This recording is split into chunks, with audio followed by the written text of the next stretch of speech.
I've officially been using this mixer for a few months now, so I wanted to give a full review and give a full rundown of the good, the bad, and everything in the middle that comes with use of this giant mixer. So for starters, I will mention that I have the 15-quart commercial mixer. I, of course, am in my home and do use the commercial mixer in my home. I like to make a lot of breads and tons of batters all at once, and I like to prep them. I like to give them as gifts and all that fun stuff. So for me, being able to have a larger mixer to prep and bake and do all the fun stuff all at once was a huge deal. I also primarily bought this because, again, I do make a lot of breads and a lot of heavier doughs that tend to be thicker, and the KitchenAid can really only handle 1, maybe 2 loaves of bread, or the dough that is used for 2 loaves of bread at once in the mixer before it starts to kind of struggle with the power aspect. This mixer does have the 600 watt power, so it does have tons of power to it, which of course it does need since it is so large. And I have tried maxing it out with this giant bowl here to see how many loaves of bread I can make. I have already done upwards of 6 loaves of bread at once, and it has not shown any signs of struggle or slowing down. So very impressed with that, because I can bake anywhere from 2 to 12 loaves in a day and do tons of projects in between there as well with baking. So being able to quickly rotate through things and make a ton of batters and doughs and all that fun stuff quickly with this mixer has been a huge deal for me. So it does have 3 different settings on the side here.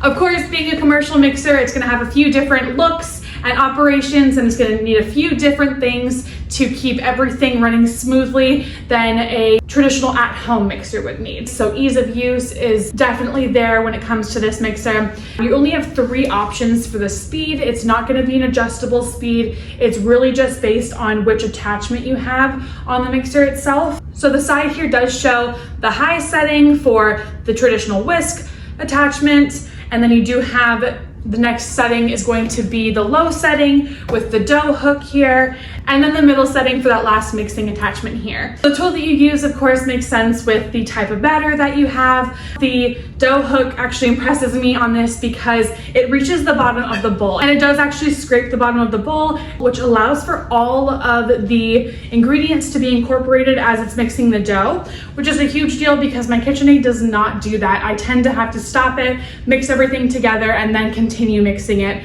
with the dough hook attachment.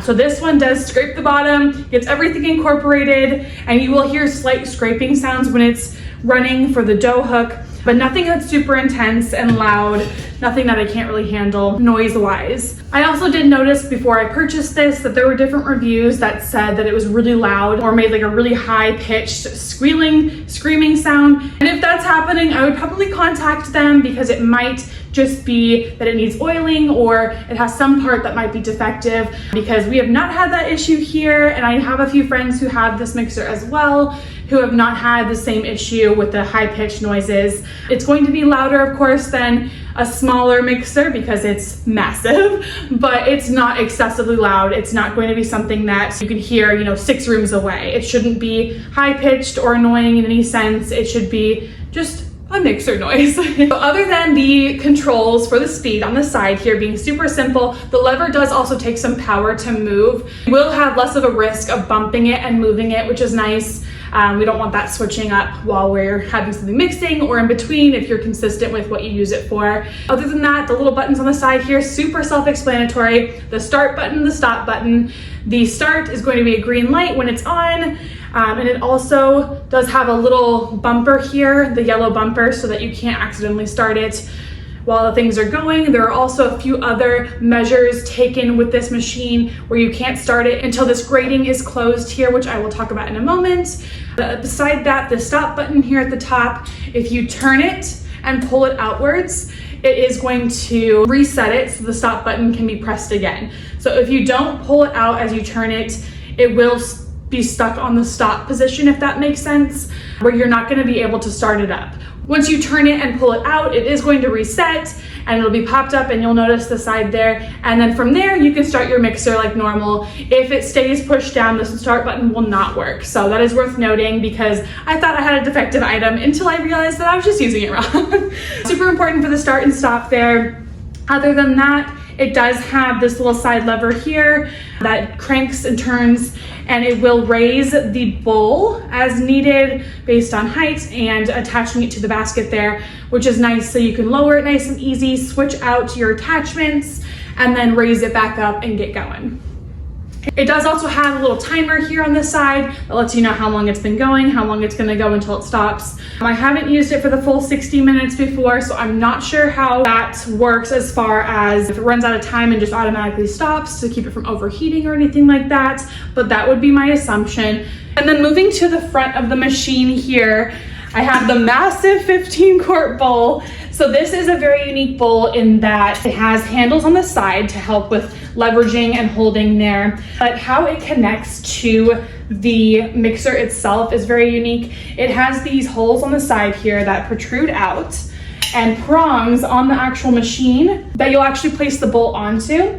It is also very important to line up the prong that stands alone in the back of the bowl to the hole on the mixer here, because that's going to be the way to guarantee that everything is in place and doesn't have a ton of motion. So if this prong is facing forward, it is not ready to go. Turn it around, place that back prong in, and then you can see everything should be lined up, and I can drop it straight down, and it is connected nice and easy to those side prongs as well on the bowl.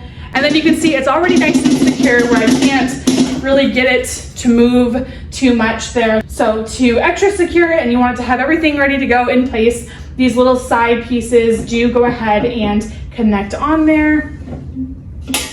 And that's tons of security. Now it's definitely not going anywhere for us. Again, lowering with that lever on the side all the way down, picking the attachment that I want to use. Just for this example, I'll use this one here. And it does connect by sliding it straight up and turning it and pulling it down. So now it is nice and secure. It's in there, it's good to go. From here, if you tried to start it, it still would not start. Like I said, it does have that additional measure to make sure that everything is good to go before using the machine, where the basket does have to be completely closed like this, and you do want the bowl completely raised to the top to make sure that it is ready to start, and the machine will allow you to press the start button.